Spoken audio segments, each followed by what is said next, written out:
Welcome to concept clear, जहां हर concept होता है बिल्कुल क्लियर। आज के इस गहरे विश्लेषण में हम बात करने वाले हैं एक ऐसी यात्रा की जो जमीन के घने अंधेरे से शुरू होती है और हमारी दुनिया को चमकाती है। आज का विषय है धातुओं की प्राप्ति एवं धात्विकी, जिसे इंग्लिश में ऑब्टेनिंग मेटल्स एंड मेटलॉजी कहते हैं। हाँ वही। कक्षा 10 की विज्ञान का अध्याय 3 इसी पूरी प्रक्रिया पर आधारित है और आज का हमारा मिशन यही है कि हम श्रोताओं को सिखाएं कि कैसे मिट्टी और चट्टानों में छिपी हुई अनजान अशुद्ध धातुओं को निकालकर उन्हें हमारे उपयोग के लिए बिल्कुल शुद्ध रूप में बदला जाता है। बिल्कुल। और ये सफर सच में बहुत दिलचस्प है। देखा जाए तो आज हम प्रेजेंटेशन की इन 15 स्लाइड्स के माध्यम से इस पूरे कॉन्सेप्ट को एक कहानी की तरह समझने वाले हैं। धात्विकी की इस यात्रा का अवलोकन। चित्र में एक तरफ जमीन से निकले हुए खुरदुरे मिट्टी से भरे अशुद्ध अयस्क रखे हैं और दूसरी तरफ एकदम चमकता हुआ प्योर तांबे का तार और सोने का बिस्किट है। इनके ठीक बीच में एक तीर का निशान है जो अशुद्ध से शुद्ध की ओर इशारा कर रहा है। और यही चित्र इस पूरी प्रक्रिया का, इस पूरे चैप्टर का सार है। ये बताता है कि कैसे हम कच्ची धातुओं को जमीन के गर्भ से निकालते हैं और उन्हें हमारे इस्तेमाल के लायक एकदम प्योर फॉर्म में बदल देते हैं। सही बात है। अब दूसरी स्लाइड पर आते हैं जहां दो शब्दों के बीच का अंतर समझाया गया है, खनिज यानी मिनरल्स और अयस्क यानी ओर्स। यहाँ एक वेन डायग्राम बना है। हाँ, वहाँ एक बड़ा गोला है जो खनिज को दर्शाता है और उसके ठीक अंदर एक छोटा गोला है जो अयस्क को दिखा रहा है। फर्स्ट में नेचुरल तरीके से मिलने वाले सभी तत्व ये यौगिक हैं, पर अयस्क वो खास खनिज होते हैं जिनसे धातु निकालना हमारे लिए लाभदायक, मतलब प्रॉफिटेबल और सुविधाजनक होता है। अच्छा, इसीलिए वेन डायग्राम में अयस्क को खनिज के अंदर रखा गया है। एकदम सही। यहाँ एक मुख्य नियम लगता है कि सभी अयस्क खनिज होते हैं, परंतु सभी खनिज अयस्क नहीं होते। हर चट्टान पर पैसा और वक्त बर्बाद नहीं किया जाता। ये तो बहुत क्लियर हो गया। अब तीसरी स्लाइड की तरफ बढ़ते हैं जहां सक्रियता श्रेणी यानी रिएक्टिविटी सीरीज के बारे में बताया गया है।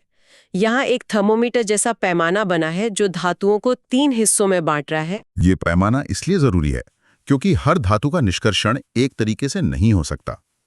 सबसे ऊपर आती हैं उच्च अभिक्रियाशील धातुएं, जैसे पोटेशियम, सोडियम, कैल्शियम, मैग्नीशियम और एल्यूमिनियम। और इनके लिए विद्युत अपघटन यानी इलेक्ट्रोलिसिस का इस्तेमाल होता है, राइट? क्योंकि इनके बॉन्ड बहुत मजबूत होते हैं। फिर पैमाने के बीच में आती हैं मध्यम अभिक्रियाशील धातुएं, जैसे जिंक, आयरन, लीड और कॉपर। इनके लिए आमतौर पर कार्बन द्वारा अपचयन का रास्ता चुना जाता है। और जो थर्मोमीटर के सबसे नीचे हैं, जो बहुत कम अभिक्रियाशील हैं, जैसे चांदी और सोना, वो नेचर में अपने स्वतंत्र रूप यानी नेटिव स्टेट में मिलती हैं। उन्हें ज्यादा कॉम्प्लेक्स प्रोसेस की जरूरत नहीं पड़ती। समझ गई। अब चौथी स्लाइड पर नजर डालते हैं जहां एक बड़ा सा फ्लो चार्ट दिया गया है। ये अयस्क के संद्रण की पूरी प्रक्रिया को 3 शाखाओं में बांट रहा है, जिसके बारे में हमने अभी बात की। इस फ्लो चार्ट को अगर ध्यान से देखें तो उच्च अभिक्रियाशील धातुएं सीधे गलित अवस्था में विद्युत अपघटन की तरफ जाती हैं। और जो मध्यम अभिक्रियाशील धातुएं हैं, उनके सल्फाइड और कार्बोनेट अयस्कों को पहले धातु ऑक्साइड में बदला जाता है, फिर उसका अपचयन होता है और अंत में शोधन करके शुद्ध धातु मिलती है। बिल्कुल। और जो तीसरी शाखा है, जिसमें निम्न अभिक्रियाशील धातुएं हैं, वहां उनके सल्फाइड अयस्कों का सीधे भुर्जन किया जाता है और फिर उनका परिष्करण होता है। तो अब इस फ्लो चार्ट के पहले कदम को डिटेल में समझते हैं। स्लाइड नंबर 5 पर चरण 1, अयस्कों का समृद्धिकरण और गैंग्यू। यहाँ चित्र में एक चट्टान से मिट्टी और रेत को अलग होते हुए दिखाया गया है। ये गैंग्यू आखिर क्या है? जमीन से जो अयस्क हम निकालते हैं वो साफ सुथरे तो होते नहीं हैं। उनमें मिट्टी, रेत, चट्टान के टुकड़े, ये सब अशुद्धियां जुड़ी होती हैं। इन्हीं अशुद्धियों को मेटलर्जी की भाषा में गैंग्यू कहते हैं। मतलब असली प्रोसेस शुरू करने से पहले कचरा साफ करना जरूरी है। सही कहा। गैंगे हटाना पहला कदम है और ये इस बात पर डिपेंड करता है कि अयस्क और गैंगे के भौतिक या रासायनिक गुण क्या हैं, जैसे चुंबक से या पानी की धार से इन्हें अलग करना। अच्छा, कचरा साफ होने के बाद अब आते हैं स्लाइड 6 पर।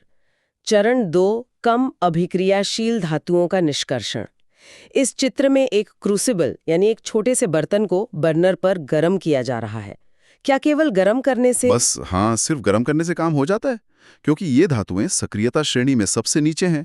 इनके ऑक्साइड को बस आग पर गर्म कर दो तो धातु अलग हो जाती है। जैसे यहाँ समीकरण दिया है सिनेबार का, जो मर्क्यूरी का अयस्क है। 2HgS को जब ऑक्सीजन यानी 3O2 के साथ गर्म करते हैं तो वो 2HgO और 2SO2 बनता है। 2Hg और O2 गैस मिल जाती है। सिंपल और सीधा प्रोसेस। काफी आसान लग रहा है ये तो। लेकिन स्लाइड 7 पर जब हम चरण 2 खा की बात करते हैं, मध्यम अभिक्रियाशील धातुओं का निष्कर्षण, तो थोड़ी कॉम्प्लेक्सिटी आ जाती है। फ्लो चार्ट में यहाँ दिखाया गया है कि सल्फाइड अयस्क भोर्जन की तरफ जा रहे हैं और कार्बोनेट अयस्क निस्तापन की तरफ, पर दोनों रास्ते अंत में मिलकर धातु ऑक्साइड ही बना रहे हैं। ऐसा क्यों? इसका कारण प्रैक्टिकल है। मध्यम अभिक्रियाशील धातुओं के सल्फाइड या कार्बोनेट अयस्कों से सीधे धातु निकालना बहुत मुश्किल होता है, परंतु किसी भी धातु ऑक्साइड से धातु निकालना बहुत आसान होता है। इसीलिए पहला लक्ष्य यही होता है कि अयस्क चाहे जैसा भी हो, उसे पहले ऑक्साइड में बदल दिया जाए। एकदम सही। और इस काम के लिए 2 अलग तकनीकें हैं जो स्लाइड 8 और 9 में समझाई गई हैं। पहले बात करते हैं स्लाइड 8 की, यानी भुर्जन, जिसे रोस्टिंग कहते हैं। चित्र में एक भट्टी दिखाई गई है जहां बहुत सारी हवा, एक्सेस एयर, अंदर भेजी जा रही है। यही भुर्जन की पहचान है।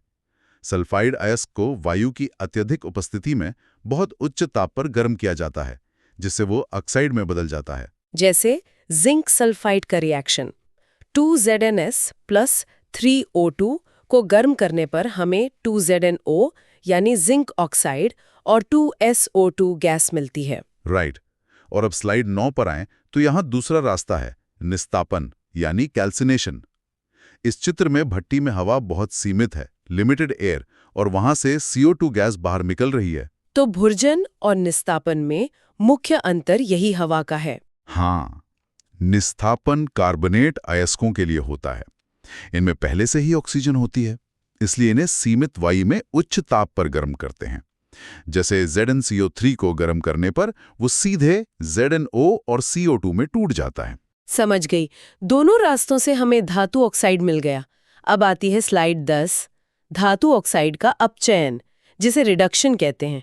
यहाँ चित्र में क्लियरली दिख रहा है कि जिंक ऑक्साइड में से ऑक्सीजन टूटकर कार्बन के साथ जुड़ रही है। यही वो प्रोसेस है जहां हमें असली धातु मिलती है। अपचयन का मतलब है ऑक्साइड से ऑक्सीजन को हटाना। इसके लिए किसी न किसी अपचायक यानी रिड्यूसिंग एजेंट की जरूरत होती है। और इस इक्वेशन में वो अपचायक कार्बन है, जिसे कोक कहते हैं। ZnO प्लस C मिलकर Zn और CO यानी कार्बन मोनोऑक्साइड गैस बना रहे हैं। बिल्कुल। कार्बन जिंक से ऑक्सीजन छीन लेता है, परंतु कभी-कभी ऐसी स्थिति भी आती है जहां कार्बन काम नहीं करता। और वही बात स्लाइड 11 में समझाई गई है, थर्मिट अभिक्रिया। इसका चित्र बहुत प्रभावशाली है, जहां रेल की पटरियों के बीच में आग सी लगी है और पिघली हुई धातु गिरती दिख रही है। ये कौन सी अभिक्रिया है? देखिए, कभी-कभी अपचायक के रूप में कार्बन की जगह अधिक अभिक्रियाशील धातुओं का इस्तेमाल करना पड़ता है, जैसे एल्यूमिनियम। इस थर्मिट रिएक्शन में हीट इतनी ज़्यादा निकलती हैं, ये इतनी एक्सोथर्मिक होती हैं कि धातु ठोस नहीं, सीधे पिघली हुई अवस्था में मिलती हैं। तो इसीलिए इसका उपयोग रेल की पटरियों और भारी मशीनों की दरारों को जोड़ने के लिए होता है, ताकि पिघली हुई धातु दरार में जाकर जम जाए। सही पकड़ा। समीकरण के रूप में Fe2O3 के साथ 2Al मिलाते हैं तो हमें 2Fe और Al2O3 के साथ अपार ऊष्मा मिलती है। ये सच में साइंस का एक चमत्कार है। अब आगे बढ़ते हैं स्लाइड 12 पर। चरण 2, उच्च अभिक्रियाशील धातुओं का निष्कर्षण।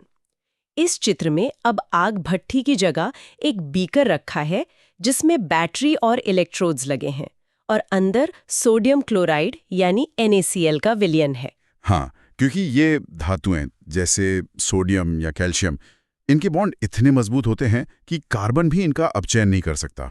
इन्हें विद्युत की ताकत से यानी विद्युत अपघटनीय अपचयन के द्वारा अलग किया जाता है। तो प्रोसीजर के हिसाब से नेगेटिव इलेक्ट्रोड, जिसे कैथोड कहते हैं, वहां पर शुद्ध धातु यानी सोडियम जमा होती है।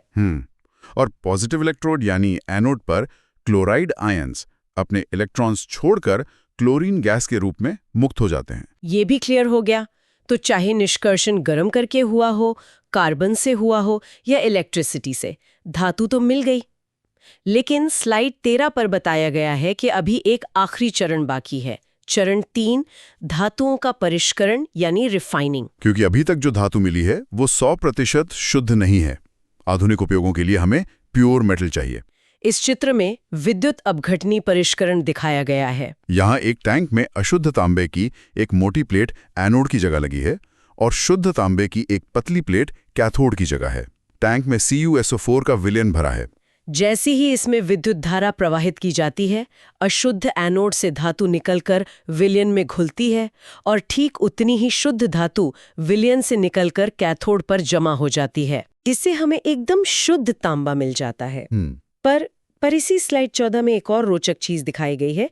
एनोड के ठीक नीचे टैंक के तल में थोड़ा कचरा सा जमा हो गया है, जिसे एनोड पंक या एनोड मड लिखा गया है। ये बहुत खास कचरा है। परिष्करण के दौरान जो अशुद्धियां विलयन में घुल नहीं पाती यानी इनसॉल्युबल इम्प्योरिटीज, वो एनोड के नीचे जमा हो जाती हैं। और इसमें खास बात यह है कि इस कचरे में कभी-कभी सोना और चांदी जैसी कीमती धातुएं मिलती हैं जो अयस्क में पहले से छुपी थीं। बिल्कुल।